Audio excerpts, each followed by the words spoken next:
మహాసభల ప్రక్రియ గత నెల రోజుల క్రితం ఇక్కడ ఆహ్వాన సంఘం మీటింగ్ పెట్టిన రోజు నుంచి ఈ రోజు వరకు మీరు అనేక రకాలుగా మా రాష్ట్ర నాయకులు చెప్పినట్టుగా సహకరించారు. మీ అందరికీ మా పార్టీ జిల్లా సమితి పక్షాన ధన్యవాదాలు. నాగర్ కర్నూలు జిల్లా, ఉమ్మడి మహబూబ్నగర్ జిల్లా భారత కమ్యూనిస్టు పార్టీ సిపిఐ ఉద్యమాలకు, అనేక త్యాగాలకు, పోరాటాలకు పుట్టినిల్లు. ఇక్కడ నుంచి అనేక మంది జాతీయ స్థాయి నాయకత్వాన్ని కూడా దేశానికి అగ్రగామి నాయకులైనటువంటి సురవరం సుధాకర్ రెడ్డి లాంటి వారి మార్క్సిస్టు మేధావులను అందించినటువంటి ఈ జిల్లా నుండి అనేక మంది నాయకులు ఎదిగారు. ఇప్పుడు కూడా జాతీయ సమితి సభ్యులుగా, రాష్ట్ర కార్యదర్శి సభ్యులుగా కామ్రేడ్ బాలనరసింహ గారు పనిచేస్తున్నారు. అలాంటి అద్భుత చరిత్ర, పోరాటాల చరిత్ర కలిగినటువంటి ఈ జిల్లాకు బాధ్యతలు వహించే అవకాశం రావడం, మా జిల్లా పార్టీ మొత్తం రాష్ట్ర నాయకత్వం నాపై ఉంచి నమ్మకం ఉంచి ఇచ్చినందుకు వారందరికీ మీ పక్షాన ధన్యవాదాలు, కృతజ్ఞతలు తెలియజేస్తూ, గత దశాబ్దాలుగా పాలమూరు జిల్లా ఏదైతే వెనుకబడిన జిల్లాగా, కరువు జిల్లాగా, వలసల జిల్లాగా, ఆకలి చావుల జిల్లాగా పేరు మోసిందో, ఈ దరిద్రాన్నంతా కూడా రూపుమాపు చేయాలని, పాలమూరు పల్లెల్లో ప్రగతి నింపాలని కమ్యూనిస్టు పార్టీ అహర్నిశలు కృషి చేసినటువంటి విషయాన్ని నేను ఈ సందర్భంగా గుర్తు చేయాల్సుకుంటాను. 1980 దశల్లోనే ఏదైతే కల్వకుర్తి ప్రాజెక్ట్ అని ఇప్పుడు మనం అనుకుంటున్నామో, ఈ ప్రాజెక్టు నిర్మించాలని 1975లోనే మా పార్టీ అగ్రగామి నాయకులు, స్వాతంత్ర సమరయోధులు కామ్రేడ్ కట్కినేని గోపాలరావు అనేటువంటి స్వాతంత్ర సమరయోధులు వారి సొంత పైసలతోనే ఫలానా ప్లేస్లో ఒక ప్రాజెక్టు నిర్మించాలని వారు సర్వేని నిర్మించడం జరిగింది.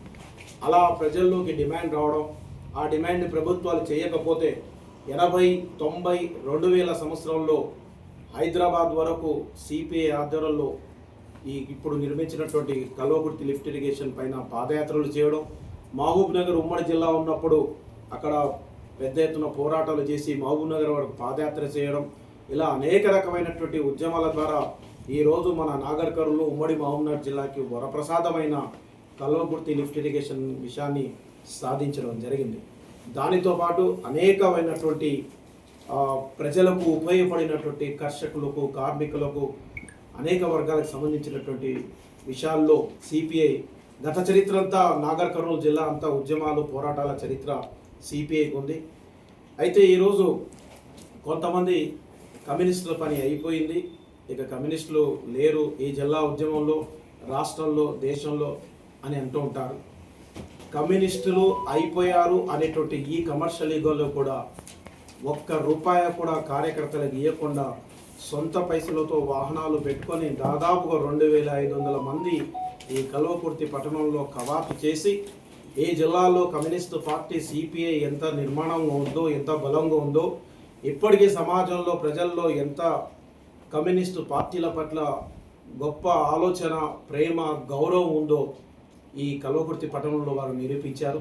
ఇది జిల్లా ప్రజల విజయంగా సిపిఐ జిల్లా సమితి భావిస్తూ ఉంది.